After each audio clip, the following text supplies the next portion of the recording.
Nous sommes le jeudi 6 mai 2010, voici les titres du journal d'Ella. Première mondiale, 3 enfants atteints d'adrénolocodystrophie traités avec succès par la thérapie génique. Grandir avec une leucodystrophie, l'exemple de Samuel. Mettez basket et bas la maladie, plus de 220 000 jeunes mobilisés dans toute la France. Ella renforce sa dimension européenne en mobilisant les stars. Mesdames, Messieurs, bonsoir. Très heureux de vous retrouver après une aussi longue absence. Voici donc le journal de la mi-journée. Ça va nous changer un petit peu. Et on va commencer par ce premier titre que vous avez entendu, cette première mondiale. 3 enfants atteints d'adrénoleucodystrophie. Vous savez que c'est une maladie cérébrale rare et mortelle. Ces 3 enfants ont pu être sauvés.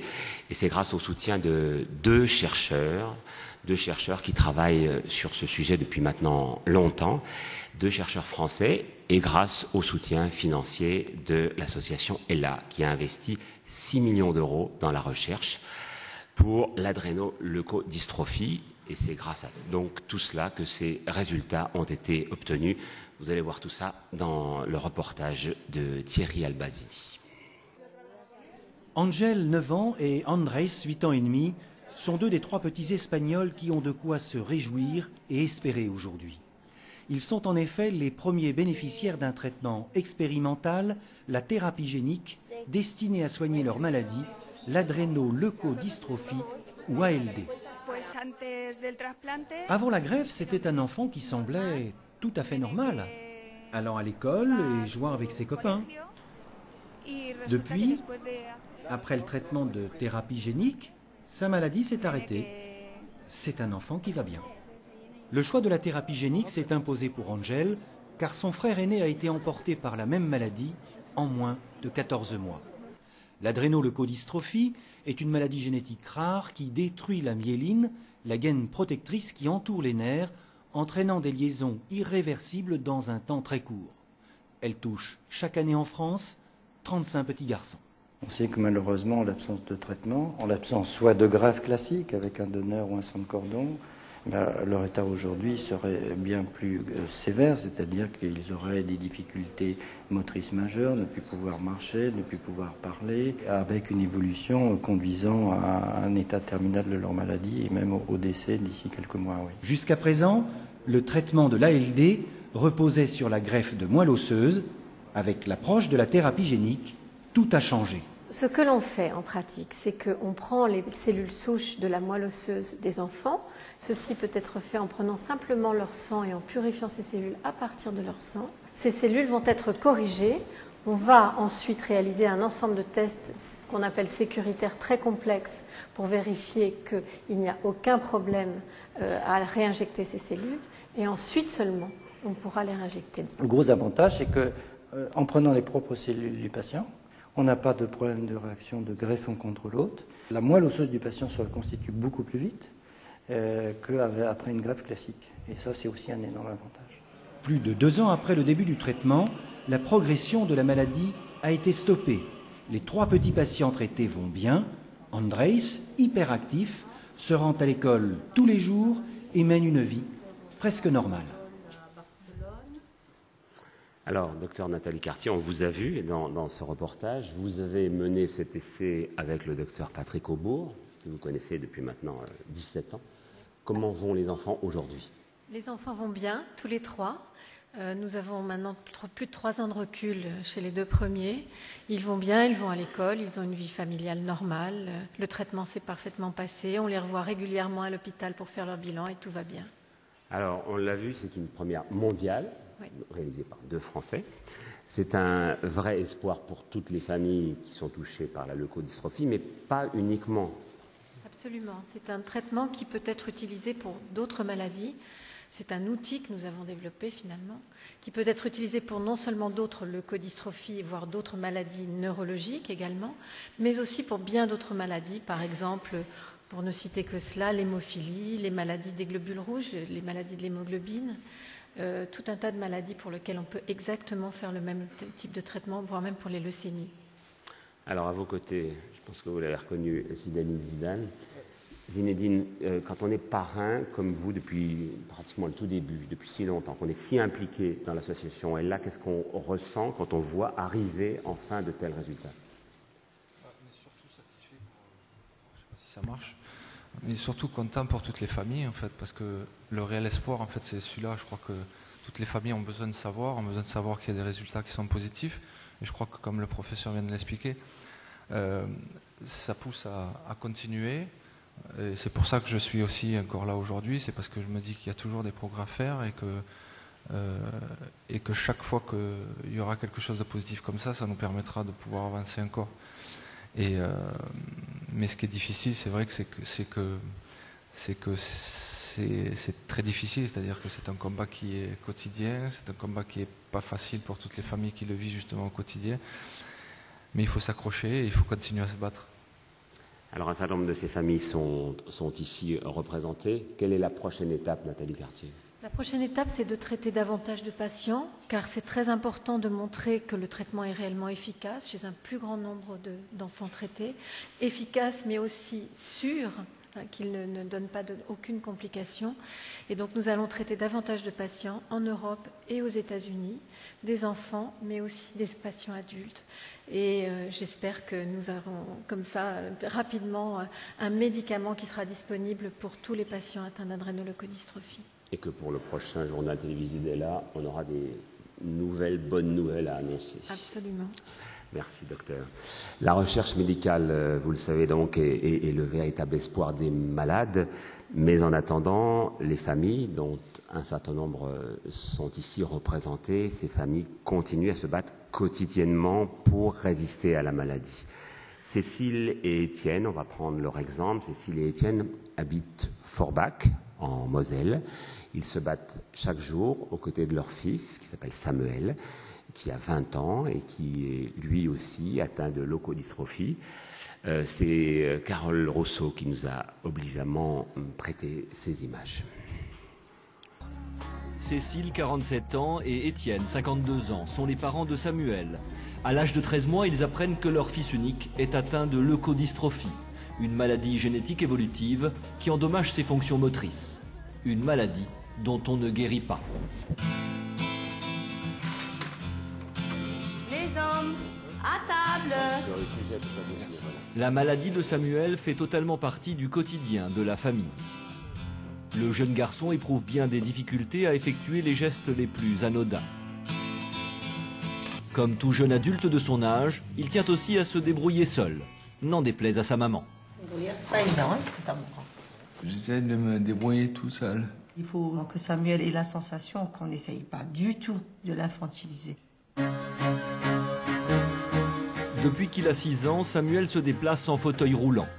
Il a appris à vivre avec lui, bon gré mal gré. Pour Cécile, sa maman, le fauteuil évoque la maladie et ce n'est pas toujours évident. Même si on veut oublier, des fois, on veut oublier la leucodystrophie, on veut la mettre un petit peu de côté, et bien à partir du moment où on manipule, on se dit « Ah, mince ». Donc c'est un rappel à l'ordre qui fait mal. Gravement malade, Samuel n'en reste pas moins un garçon tendance, moderne, qui aime faire du shopping et soigner son look. Pour moi, c'est très important de faire du shopping parce que comme ça, je vois des vêtements qui me plaisent pour changer un peu de style et de look. Très entouré par son cousin Guillaume, sa cousine Pauline et son meilleur ami Julien, Samuel tente de mener au mieux une vie de jeune adulte. Une vie faite de parties de baby-foot et de fou rire. Une vie normale.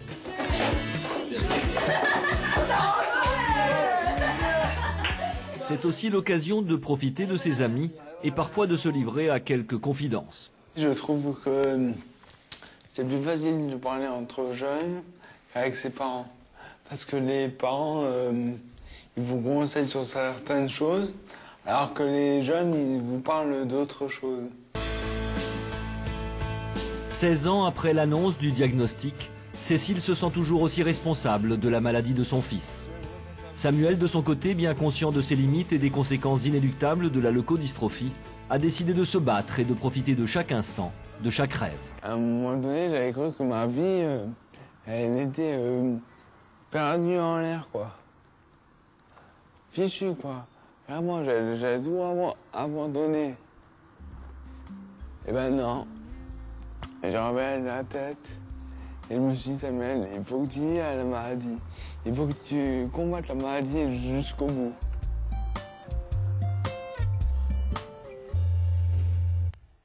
Voilà. Le président Della, celui qui a voulu cette manifestation, qui est rédacteur en chef de ce journal, est avec nous, Guy Alba. Bonjour.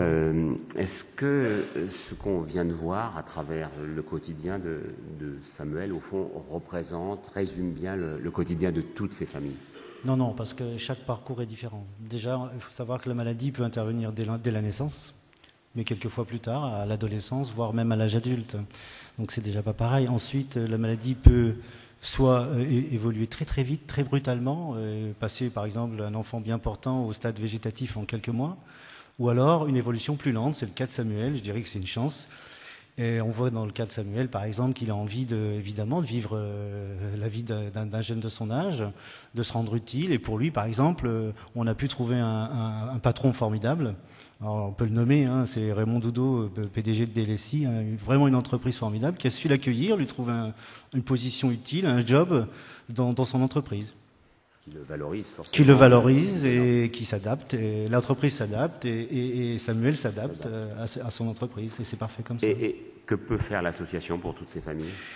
L'association déjà offre des services. On a une psychologue, on a une assistante sociale, bientôt un médecin à temps plein qui donc répond à toutes les demandes.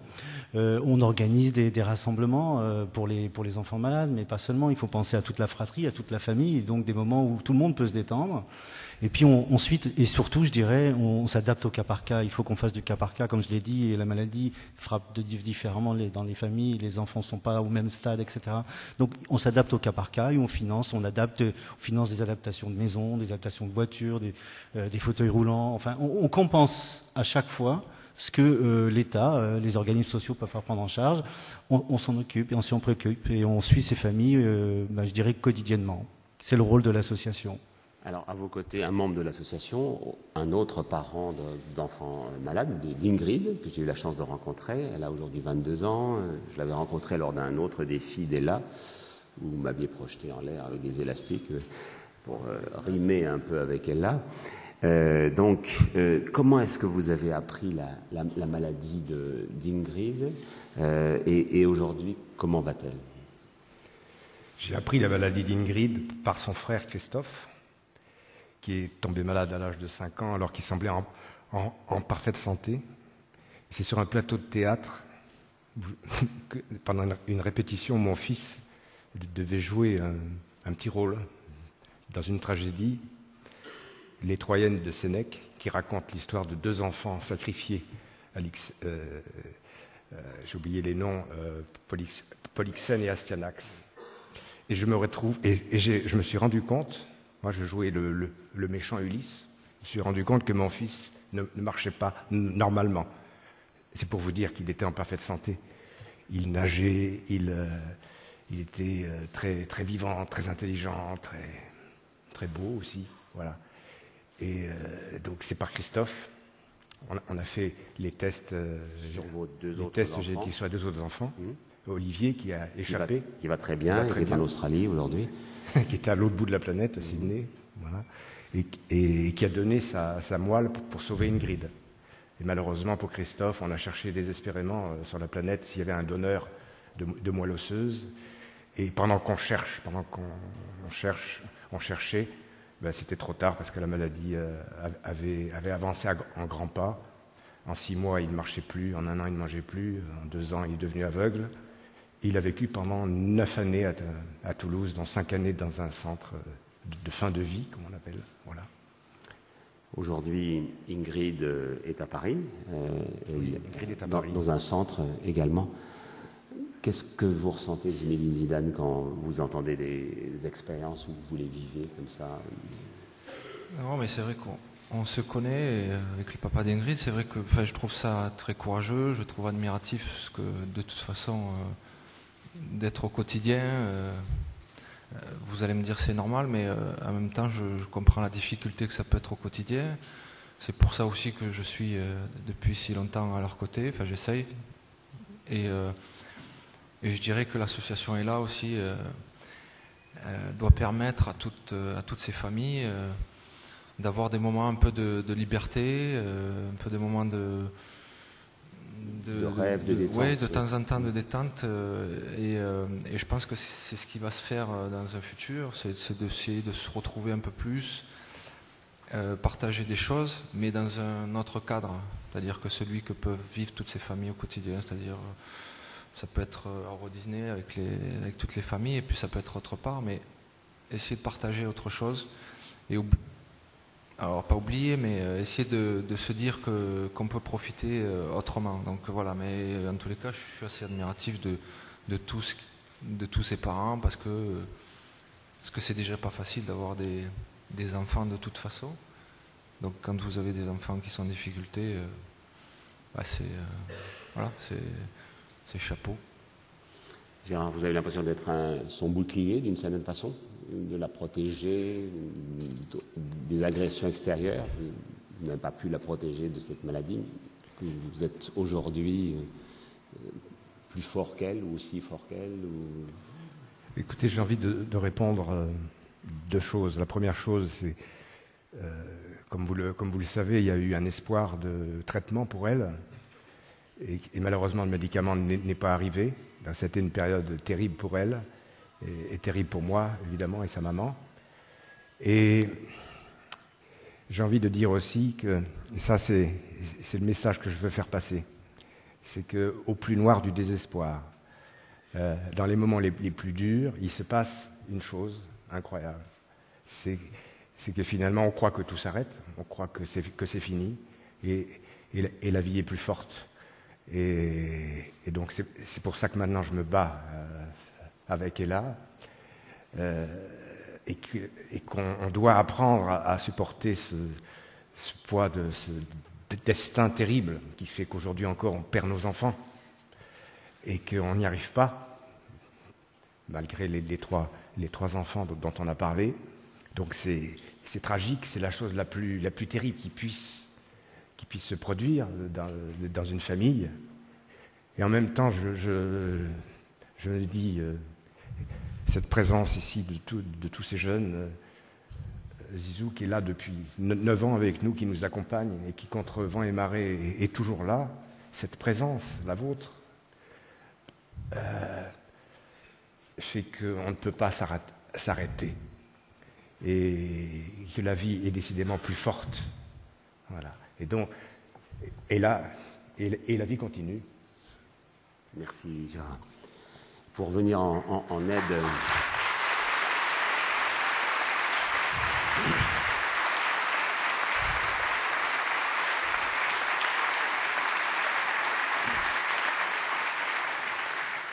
On le devine, bien sûr, et puis on est là en partie pour ça, pour aider ces familles, pour financer la recherche. Il faut de l'argent. Il faut de l'argent, et ils sont nombreux à se mobiliser chaque année en faveur de l'association, notamment à l'école. On le voit bien à travers tous ces petits ambassadeurs qui sont ici présents. Avec la campagne Mettez basket et bas la maladie, Ella a su lier le sport, la santé et la solidarité. C'est un reportage de Caroline Aelion.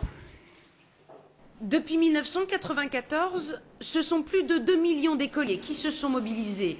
Parrainée par les ministères de l'Éducation nationale, de la Santé et des Sports, l'association Ella compte plus que jamais sur ses jeunes volontaires pour combattre les leucodystrophies. Première épreuve, la dictée. À travers toute la France, de nombreuses personnalités ont répondu à l'appel d'Ella. Ici à Paris, dans une école du 17e arrondissement, Florent Pagny s'est pour l'occasion improvisé professeur de français. Drôle d'explication, 2 points. Avoir perdu ses parents, virgule. Luc Châtel, notre ministre de l'Éducation nationale, replonge lui dans ses chères études. La dictée s'appelle Le Dictionnaire et son auteur n'est autre que le jeune écrivain Guillaume Musso. Alors moi c'est un texte que j'ai écrit en collaboration avec mon frère qui est justement professeur de français en collège, et on s'est creusé la tête en fait pour à la fois parler de la maladie mais le faire vraiment sur un ton plein d'espoir. Après cette épreuve culturelle, place au sport. Comme partout en France, Mettez basket et bas la maladie en appellent à la solidarité de chacun. Ici, à la Selle Saint-Cloud, les classes de 6e et 5e du Collège Pasteur ont couru pour Ella. Objectif, se dépasser et récolter de l'argent. C'est bien d'avoir participé à ça. Ça nous permet de continuer la recherche. Ça permet à des enfants de vivre et de vivre correctement. Et parce qu'il n'y a pas de défi impossible, d'autres élèves, ceux du collège Darius Milhaud de Sartrouville, se sont donné rendez-vous au Champ de Mars à l'assaut des 700 marches de la Tour Eiffel. 1, 2, 3, et là, c'est parti! Allez. Deuxième étage. Pour moi, c'est symbolique. On monte les marches pour ceux qui n'arrivent pas à le faire. Il faut le faire tous ensemble et tout. Et voilà, c'est bien, on s'amuse et en même temps, on a une pensée pour les personnes malades. C'est un projet dans lequel on a mis toute notre énergie, dans lequel les élèves se sont investis. C'est pour Ella, c'est pour les enfants d'Ella. Ils ont la chance de pouvoir marcher, de pouvoir courir, ce que les enfants d'Ella ne peuvent pas faire, et donner un petit peu de son temps, un petit peu de son énergie pour une cause comme ça, c'est important, oui.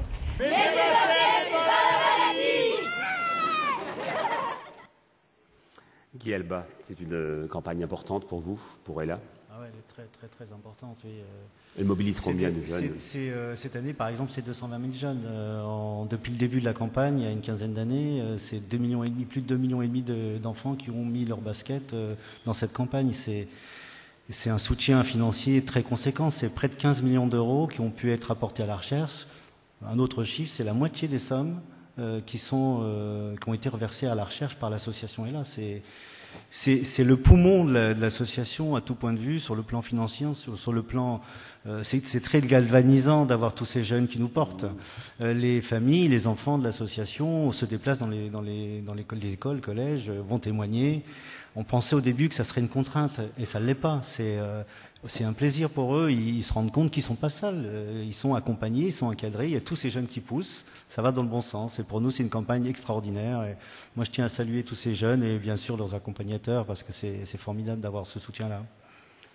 Zinedine, un jour, vous avez mis vos baskets pour la première fois, sans savoir que vous deviendrez un immense footballeur mondial. On est dans deux domaines que vous connaissez bien, et le sport et le dépassement. Qu'est-ce que vous inspire cette campagne? Je pense qu'on est là aussi aujourd'hui pour leur dire merci, bien sûr. Et là, je vous regarde droit dans les yeux. J'ai bien sûr envie de vous dire merci à tous. Parce que c'est vrai que, et durant le reportage, on avait entendu une dame dire ce que j'avais envie de dire, c'est de dire aujourd'hui, on met les baskets et on court pour ceux qui ne peuvent pas le faire. Donc c'est un énorme message, ça c'est le dépassement de soi, c'est de dépasser pour les autres, pour ceux qui ne peuvent pas le faire. Donc merci beaucoup, vraiment du fond du cœur pour Ella, pour toutes ces familles. Et j'ai aussi envie de remercier bien sûr tous les enseignants sans qui, et tout le personnel de l'éducation nationale sans qui cela serait difficile à faire. Donc remercier tout le monde et que ça continue. Voilà, enfin, le message il est là, c'est toujours mettre les baskets et combattre la maladie. Donc continuer à le faire et à soutenir Ella. Voilà, merci.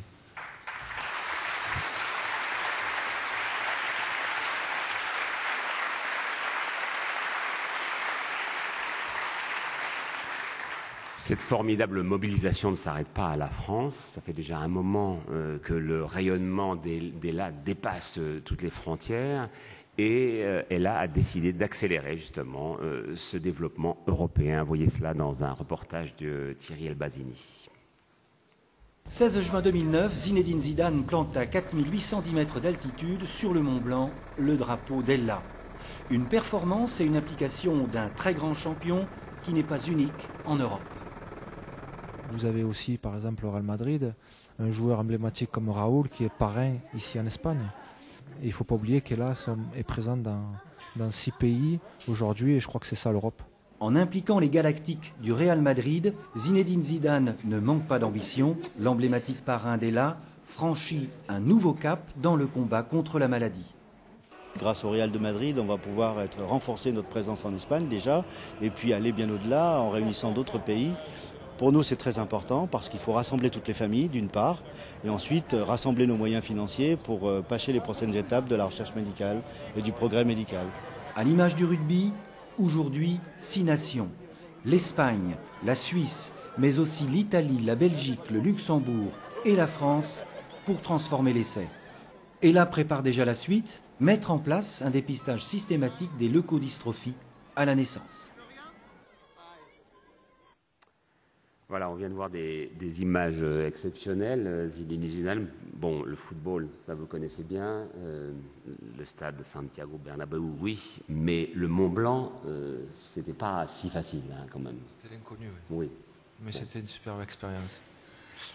C'était une super expérience justement de se dépasser, parce qu'on demande souvent de se dépasser pour les enfants, pour toutes les familles d'Ella.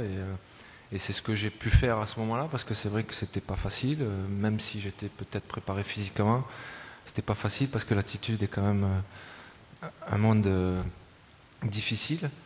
J'ai vu des footballeurs renoncer, et des très grands sportifs qui n'arrivaient pas au sommet parce que c'est très difficile et il y a ce mal des montagnes qui en effet peut vous envahir complètement. Exactement, c'est ce qui s'est passé en fait vers la fin.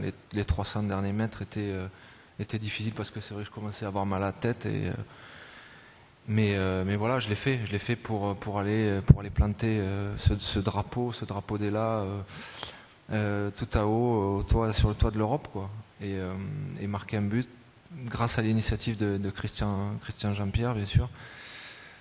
Enfin, j'ai trouvé son idée formidable et je pense que tous ensemble, en fait on l'a fait tous ensemble, même si c'est moi qui suis allé le mettre là, tout en haut. C'était une longue cordée qui a commencé du bas et qui a terminé en haut avec ce drapeau et ce but marqué. Il est en train de dire que je suis resté au camp de base.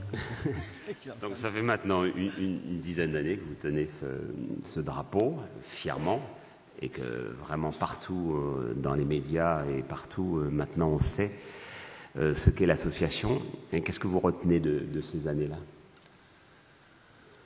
Ce que je retiens, c'est que c'est peut-être l'engouement qu'il y a justement autour d'Ella, parce que c'est ce qui est super important pour toutes les familles qui sont justement en difficulté. C'est-à-dire que quand je vois Sophie aussi qui est encore là aujourd'hui, parce que ça fait, je pense qu'il y a beaucoup de parrains et marraines qui sont là depuis très longtemps. Bon, alors je suis peut-être celui avec lequel qui a peut-être le plus la parole, parce que peut-être forcément le plus connu, mais je pense que ce qui est important, c'est que de voir tous les gens qui ont toujours été présents autour d'Ella et qui parlent d'Ella comme leur famille, en fait. Parce que c'est ça, le vrai sujet, il est là, c'est que pour tous les gens qui entourent Ella, c'est comme une deuxième famille. Et une deuxième famille, donc ça veut dire que pour moi, le mot, c'est la fidélité, quoi. Voilà. Alors, dans une famille, il y a un papa, une maman, Sophie Thalmann. C'est à peu près au moment où Zinedine commençait son engagement que vous-même, vous vous êtes retrouvés d'ailleurs un peu par hasard sur des terrains de football et pendant 3 ans pour l'émission Téléfoot. Oui, effectivement, ça s'était passé au mois d'octobre en 98 où on m'avait demandé de donner le coup d'envoi d'un match France-Andorre. Et ce jour-là, j'ai appris que je devais le faire aux côtés d'un petit garçon, Jérémy. Et en fait, j'ai appris qu'il était atteint de leucodystrophie. Je ne connaissais absolument pas cette maladie. Et sa maman m'a dit, donnez-lui la main, ne le lâchez pas, parce que il commençait à avoir des pertes d'équilibre, à plus trop bien voir. Vous voyez, il se tenait les oreilles parce que ça lui faisait bizarre et tout. Et après, la maman m'a expliqué la maladie. Et puis voilà, c'était le début d'une grande aventure. D'une certaine façon, c'est souvent comme ça que ça démarre. Oui. Les gens ne connaissent pas même le nom de la maladie et après découvrent et font découvrir autour d'eux. Et moi, ça m'a beaucoup touchée, ça m'a beaucoup marquée. Aujourd'hui, c'est vrai que je suis maman, donc je vois encore l'association différemment. Mais c'est vrai qu'il avait déjà beaucoup de caractère, le petit Jérémy, il était merveilleux. Et malheureusement, peu de temps après, il nous a quittés. Donc voilà, on s'est dit, il faut vraiment se mobiliser et faire connaître Ella. Parce que c'est vrai qu'il y a encore 12 ans, on connaissait moins bien qu'aujourd'hui. Donc moi, je suis contente de voir qu'aujourd'hui, voilà, les enfants sont présents, tout le monde, toutes les familles, et de voir qu'il y a de l'espoir surtout. Je pense que c'est là-dessus qu'il faut insister, c'est qu'on ne se bat pas pour rien, et c'est merveilleux, quoi. Je trouve que par rapport à il y a encore 12 ans, on a fait un gros pas. Alors Jérémy il est là quelque part, nous accompagner, ainsi que tous ceux dont on a parlé tout à l'heure. Guy Alba, donc aujourd'hui c'est, comme on le disait, une étape, avec de temps en temps des très belles nouvelles, des lumières qui s'allument dans la salle comme ça, et puis le soleil qui un jour va finir par sortir derrière les nuages. Oui, on vit enfin, je veux dire, les parents que je suis, hein, moi je suis un parent parmi d'autres, on tient le coup grâce à ces bonnes nouvelles qu'on a entendues tout à l'heure sur le plateau. Et puis grâce à cette mêlée, à cette cordée, à Sophie qui est l'une des toutes premières marraines de l'association, avec Luc Alphand qui n'est pas là aujourd'hui, grâce à tous les parrains et marraines qui sont dans la salle, parce qu'ils sont nombreux, qui nous ont rejoints, certains il y a longtemps, d'autres récemment, et c'est grâce à ça qu'on tient. C'est-à-dire, s'il n'y avait pas cette mêlée, s'il n'y avait pas cette force-là pour nous pousser vers l'avant, je pense que ça ferait longtemps qu'on aurait mis la clé sous la porte. Mais heureusement, on a cette chance-là, donc on va continuer à se battre. Et puis, c'est vrai que le soir, quand on rentre à la maison, enfin, je pense surtout à toutes les familles de l'association, moi aussi, quand on rentre à la maison, on voit notre enfant. Le mien a eu la chance de grandir, jusque-là il va bien, mais je sais que c'est pas le cas malheureusement de la plupart des familles. Eh bien, je peux vous dire que ça met à la fois un petit coup au moral et puis une sacrée pêche pour continuer à reprendre le combat et continuer, et c'est ce qu'on fait ici aujourd'hui. Et on a envie de dire plus belle la vie, comme le titre de ce feuilleton qui est si bien représenté ici dans la salle par un grand nombre de ces comédiens. Alors ces personnalités donc peuvent venir du monde du football, du monde de la télévision, du cheval, on l'a vu avec Plus belle la vie, de l'artistique, de la comédie, et puis elles peuvent venir également de la musique. Et là j'ai une très bonne nouvelle pour vous tous qui attendez la fin de ce journal. On va terminer en musique. Parce que la troupe de l'opéra Rock Mozart s'est engagée pour Ella. Et Michelangelo Loconte, Florent Mott, Merwan Rim et Maeva Mein ont décidé de nous faire un joli cadeau en interprétant en direct, ici même, 2 de leurs plus beaux succès. Si vous prenez envie de chanter, n'hésitez pas.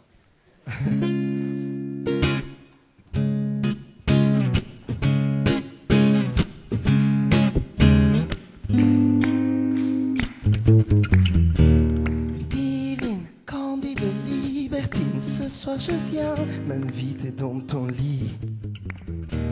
Laissons dormir Marie, allons nous aimer au nez de braves chants. J'apprendrai ta langue et ton accent pour te comprendre. Je serai frivole et décadente pour te surprendre. Ah, tatoue-moi sur tes seins, fais-le du bout de mes lèvres. Je baiserai tes mains, je ferai que ça te plaise. Tatoue-moi sur tes murs un futur à composer. Je veux graver mes luxures sur tes dorures. Sortons par-dessous et n'ayons crainte de leur ville arrogance. Quelle inconvenance. Allons chez les bourgeois, siffler leur vin, taquiner leur conscience. À cette offense, que m'importe la rire, les regards se mettent à travers. Ils sont ma richesse, mon étendard, ils sont ma terre. Tatoue-moi sur tes seins, fais-le du bout de mes lèvres. Je baiserai tes mains, je ferai que ça te plaise. Tatoue-moi sur tes murs un futur à composer. Je veux graver mes luxures sur tes dorures. Tatoue-moi sur tes seins, fais-le du bout de mes lèvres. Je baiserai tes mains, je ferai que ça te plaise. Tatoue-moi sur tes murs un futur à composer. Je veux graver mes luxures sur tes dorures, te tatouer sans mesure.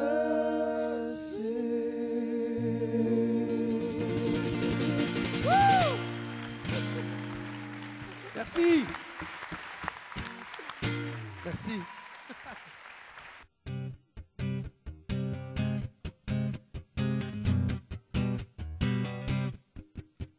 Cette nuit, intenable insomnie, la folie me guette. Je suis ce que je fuis, je subis cette cacophonie qui me scie la tête, assommante harmonie. Elle me dit, tu paieras tes délits, quoi qu'il advienne, entraîne ses chaînes, ses peines. Je vous mes nuits à la symphonie, au requiem, tuant par dépit ce que je sais. Je vous mes nuits à la symphonie et au blasphème, j'avoue je maudis tout ce qui s'aime. L'ennemi tapis dans mon esprit, faites mes défaites, sans répit me défie. Je renie la fatale hérésie qui ronge mon être. Je veux renaître, renaître. Je vous mes nuits à la symphonie, au requiem, tuant par dépit ce que je sais. Je vous mes nuits à la symphonie et au blasphème, j'avoue je maudis tout ce qui s'aime. Pleure les violons de ma vie, la violence de mes envies, siphonner, symphonie. Déconcertant concerto, je joue sans toucher le beau, mon talent ça me faut. Je noie mon ennui dans la mélomanie, je tue ma phobie dans la désharmonie. Je vous mes nuits à sa symphonie, au requiem, tuant par dépit ce que je sais.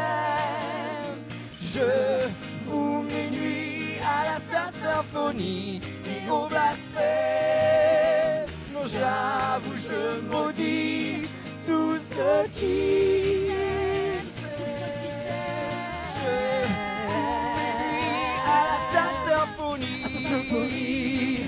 à sa symphonie, j'avoue je maudis tout ce qui s'aime.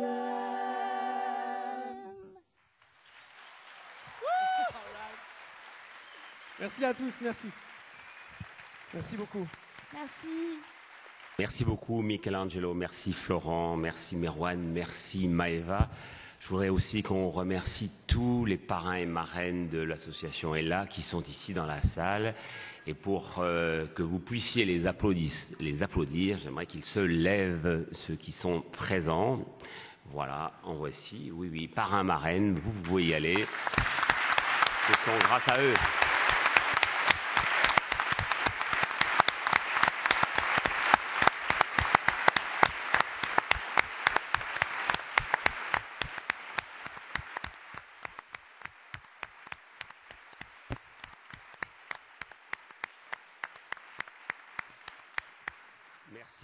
Merci Sandrine Quétier, merci à toute la troupe de Plus belle la vie, merci à tous ceux qui s'engagent. Ben voilà, c'est la fin de cette édition, c'était un peu court à notre gré, parce qu'on était bien prêts pour continuer. Mais n'oubliez pas, continuez à vous mobiliser, c'est très important. Je vous souhaite à tous une excellente après-midi et qui sait peut-être bientôt pour un nouveau JT.